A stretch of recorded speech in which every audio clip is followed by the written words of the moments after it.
Best Vegan Cookbooks presents The Kitchen, the official cookbook. Eat like you give a. The Kitchen started their wildly popular website to inspire people to eat some goddamn vegetables and adopt a healthier lifestyle. Beloved by Gwyneth Paltrow, quote, "This might be my favorite thing ever," end quote.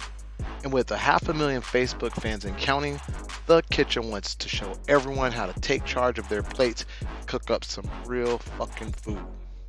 Yeah, plenty of blogs and cookbooks preach about how to eat more kale, why ginger fights inflammation, and how to cook with microgreens and nettles. But they are dull or pretentious as hell, and most people can't afford the hype. The Kitchen lives in the real world.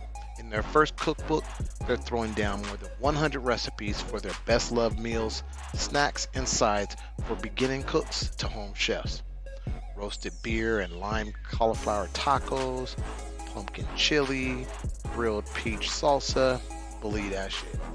Plus, they're gonna arm you with all the info and techniques you need to shop on a budget and go kick a bunch of ass on the grill. Sorry about the cussing.